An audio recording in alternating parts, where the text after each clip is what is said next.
Okay, we are making a design with different kinds of lines and different line directions, and we're using some tempera paints, and you can use either a crayon or a paint stick to make the nice dark lines, different kinds of lines. So of course we'll start with our name at the bottom here, and then after that I'm going to use one of those quick sticks, paint sticks, to make some different lines. So I'm going to make a vertical line, top to bottom, straight. And of course it's not going to be perfectly straight. And again, if you just have a black crayon, that's fine too. These lines are going to come out a little bit thicker than a crayon, so you might want to go back over your crayon. I'm going to do a horizontal line, side to side, and I'm gonna try to go right up to the edges of my paper. Now down here I didn't go to the edge because that hit my name, so I just stopped. So I've got side to side line, that's horizontal, and then I'm also going to do a diagonal line. So you can go corner to corner on your paper. This line is slanted, and again, trying to go from one end of the paper to the other. So this is going from the top side of my paper to the left side of my paper. And again, trying to make it straight. Doesn't have to be perfectly straight. Okay, then I'm going to make a wavy line. This one's also going to be horizontal. I'm going to wave up and down, up and down. If you want to make some loops in it, that's fine too. Right to the end. And I also want to have a zigzag line. Up, down, up, down, up, down. Like pointy mountains. Or shark teeth. I'm having trouble getting to the end there. There we go. Okay, and I do have a lot of big space here, so I want to add in one more kind of line. I'm going to do another wavy.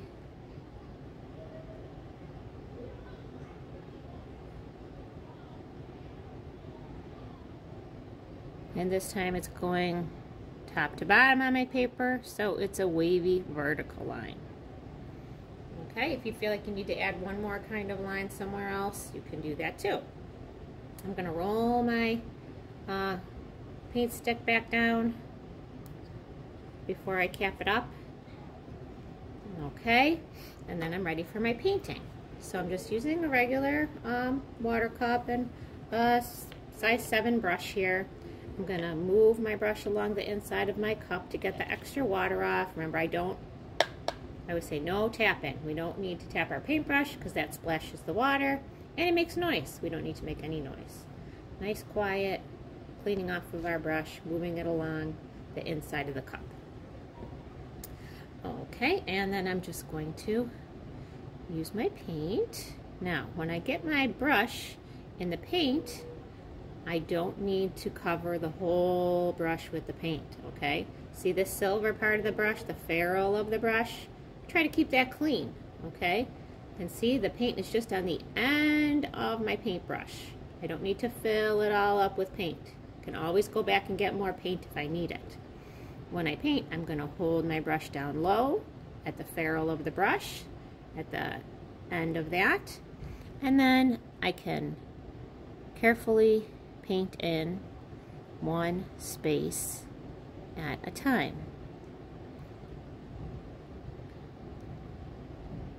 Now, because this is washable paint, you see a lot of the white paper showing through. And that is okay. As the paint dries, it will cover up the white paper a lot more. All right, I'm going to get a little bit more of that nice orange color. And I'm going to paint in another space. Okay, I'm not going to paint orange next to orange next to orange. I'm going to spread it out so that it's in a different spot. Okay, I'm going to clean out my brush. Okay, pressing it down at the bottom of the paint cup, and then moving my brush gently along the inside of the cup. I have a nice clean brush now, and I can get a different color. So I'm going to get some blue, and again, I don't fill up the brush, I just get a little bit on the end, and then I can paint my space with my blue. Now, I'm painting in two different directions right now. You can see, right? Up and down, and I'm picking up my brush in between. I'm going to get a little more paint, and again, I'm painting in two different directions, but I pick up my brush in between. What I don't like to see is when friends get their paint on there and then they squish their brush and they mush it back and forth. Because what does that do to the brush? That's not nice. We want nice bristles on our brush. So I'm going to clean that off because that's not how my paintbrush should look. Okay, move it along the inside of the cup. Okay, now all those hairs on the brush are facing the same direction, and that's the way it should be when you're painting. So I'm gonna pick up my brush again when I move it back and forth. So I don't switch directions with my paintbrush unless I'm picking it up off the paper. I'm not dragging it all over without picking it up off the paper.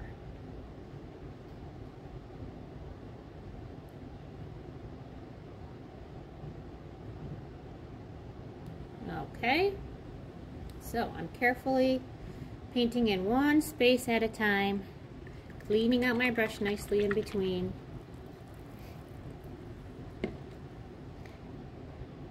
And then switching colors as I go. Trying to stay inside my lines. So our artist, Kandinsky, made a painting called Improvisation. I believe it was 31. Sea Battle. And that had some beautiful different lines and line directions.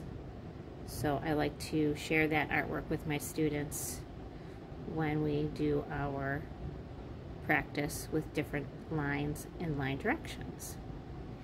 And his kind of art was abstract art. It wasn't supposed to look like real life. The sea battle picture has things that look like they could be ships battling on the water. They look like there could be animals that might be living in the sea, or plant life that's living in the sea. We're not sure, and we don't have to know because it's abstract, not meant to look like a photograph from real life.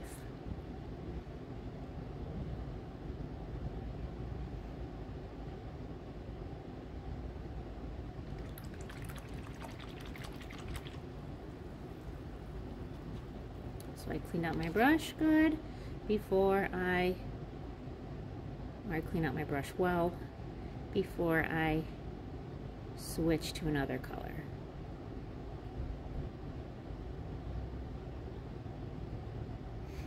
Working slowly and carefully,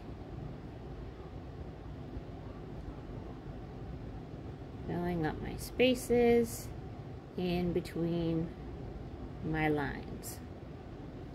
So when the lines connect and cross over each other, that's where we create spaces or shapes.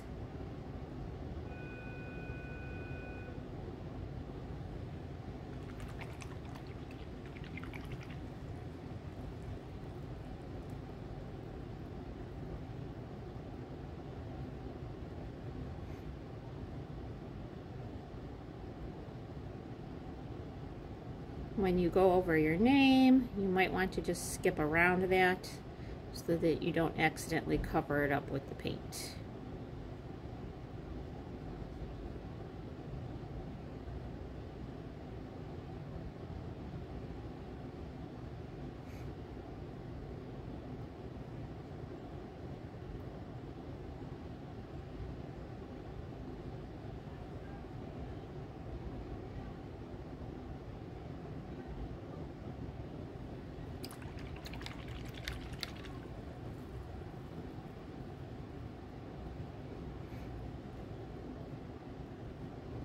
So you'll want to make sure you're working slowly and carefully.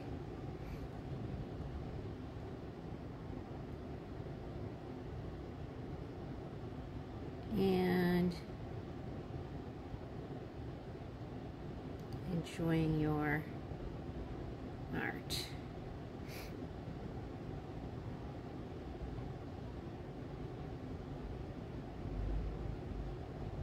Sometimes I work a little bit more carefully,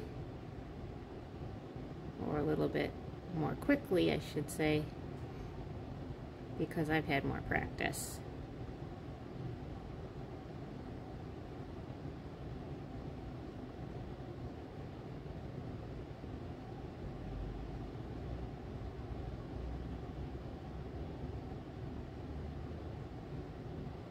All right, and good luck with yours. I hope it turns out just fabulously for you.